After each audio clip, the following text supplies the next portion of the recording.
Rivera, mga kaparian, Honorable Arlene Arcillas, ang alkalde ng lungsod ng Santa Rosa, mga seminarista, mga kapatid ko kay Kristo.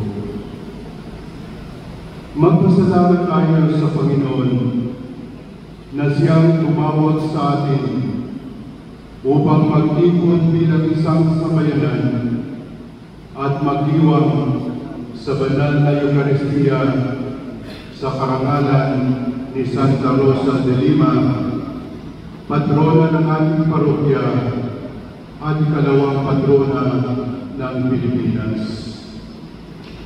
Nais ko din magpasalamat sa inyong paanyaya na makapag-misa dito sa araw na ito ng inyong kapistahan. Binabati ko kayo ng isang masaya at mapagpalang kapistahan ni Santa Rosa. Happy Fiesta po sa inyong lahat.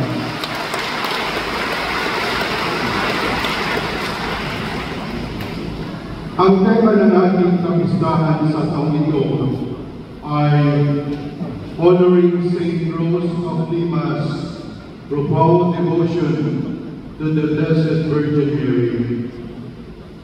It is an invitation first and foremost to honor and look at two women, Saint Rose and our Blessed Mother Mary. Si Santa Rosa, isang dalaga na nagtalaga ng kanyang buhay kay Jesus. At si Maria, isang dalaga na pinili ng Diyos upang maging ina ni Jesus, ang anak ng Diyos. Mga kapatid, isang mahalagang bagay na natutunan ni Santa Rosa sa ating mahal na Birheng Maria ay ang pag-ibig kay Jesus. This is the most important thing that Saint Rose learned from Mary. Para kasi kay Maria, ang kanyang buhay ay tungkol kay Jesus at para kay Jesus. Mary's life has no other reason and no other meaning than Jesus. Ang dahilan ng kanyang buhay ay si Jesus. Ang kahulugan ng kanyang buhay ay si Jesus. Ang saysay ng kanyang buhay ay si Jesus. At ang misyon ng kanyang buhay ay si Jesus. Ito din ang makikita natin sa buhay ni Santa Rosa. Sa kanyang buhay, ang pangunahin ay si Jesus. Malalim at taimtim ang kanyang pagmamahal kay Jesus. Kaya nagawa niyang iwan ang lahat at ipagpalit ang lahat para kay Jesus. Si Santa Rosa ay katulad ng taong nakatagpo ng mamahaling perlas sa talinghaga ni Jesus sa ating Ebanghelyo. Dahil sa halaga ng kanyang natagpuan, ipinagpalit nila ang lahat para makuha ang kayamanan at ang perlas.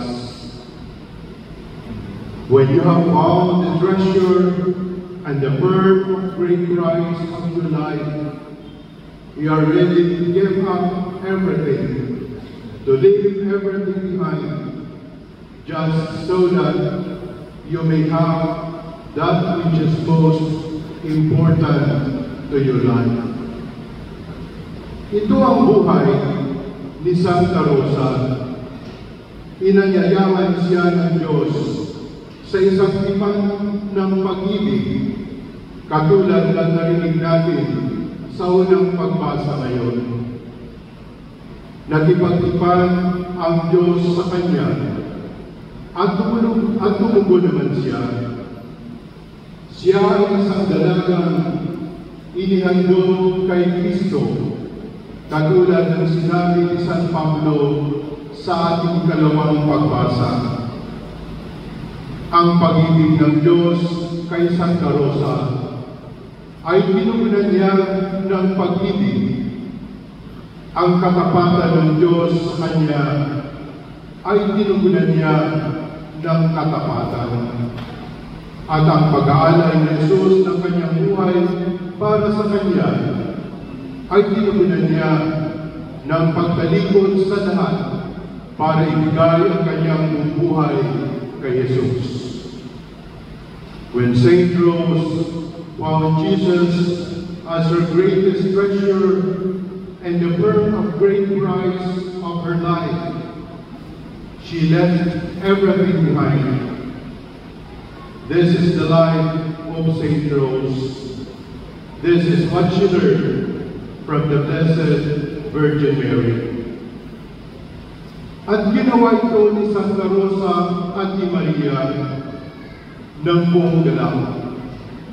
Katulad ng dalawang tao sa kwento ni Jesus sa Ebanghelyo, na buong galak na ipinagbili ang lahat ng kanilang ari-arian para mabili ang lupa kung nasaan ang kayamanan at para mabili ang mamahaling perlas.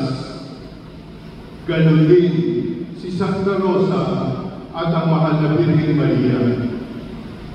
Sa kanila, matututunan natin na ang pag-aalay ng buhay para kay Jesus ay hindi pabigat.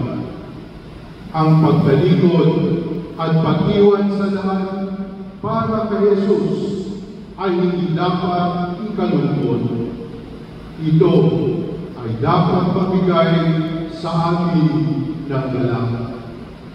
There is joy in following Jesus. There is joy in leaving everything behind for Jesus. There is joy in loving Jesus. Mga minamahal na kapatid, mga taga dito sa parokya ni Santa Rosa de Lima at mga deboto ng ating mahal na patrona, sa araw na ito ng ating kapistahan, bigyan natin ng kahulugan ang ating pagdiriwang sa pamamagitan ng pagtatalaga ng ating sarili sa pagsusumikap na magsusumikap araw-araw sa tulong ng biyaya ng Diyos na matularan si Santa Rosa. Let us be inspired by her life and let us imitate her in our daily lives. Katulad ni Santa Rosa, unahin natin lagi ang pag-ibig kay Jesus. Ang lahat ng ating gagawin, ang lahat ng ating sasabihin, at ang ating pakikipag-ugnayan sa bawat isa ay maging bunga nawa ng ating pag-ibig kay Jesus. Sa ating parokya, sana ang lahat ng ating programs at activities, lahat ng mga gawain ng iba't ibang ministries at organizations, at lahat ng ating mga plano at pangarap ay magmumula sa ating pag-ibig kay Jesus. Kapag ito ang ating hangarin, maiiwasan ang gulo, pagalingan, kompetisyon, inggitan, sinusan, at pagkakawatak-watak, sapagkat ang mga ito ay taliwas sa pag-ibig kay Jesus. Katulad ni Santa Rosa, unahin lagi ang pag-ibig kay Jesus.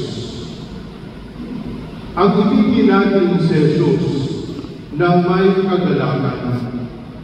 May mga nagsasabi na mahal nila si Jesus, pero parang bigat na bigat sila sa pagsunod kay Jesus.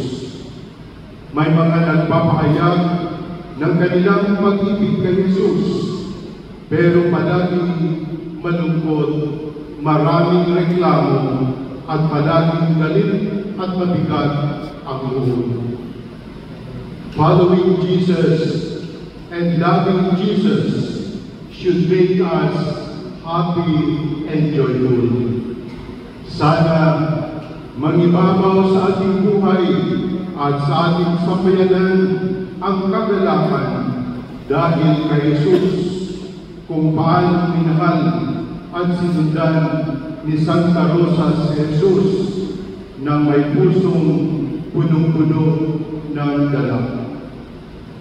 Mga minamahal na kapatid, ang nagmamahal kay Jesus ay nagmamahal din sa kanyang inang si Maria. At minahal ni Santa Rosa si Maria dahil si Maria ang nagtuturo sa kanya kung paano tunay at tapat na mahalin si Jesus. Mary loves Jesus so much, and Mary teaches us how to love Jesus. Saint Rose loved Jesus because she learned from Mary. Sa ating pagdiriwang ng ating kapistahan, ipinagkakatiwala ko kayo sa makainang panalangin, pagsubaybay, at pamamagitan ng ating mahal na Birheng Maria. At nawa, tulungan tayo ni Santa Rosa de Lima, ating patrona, upang mahalin at sundin si Jesus ng buong puso at buong galak.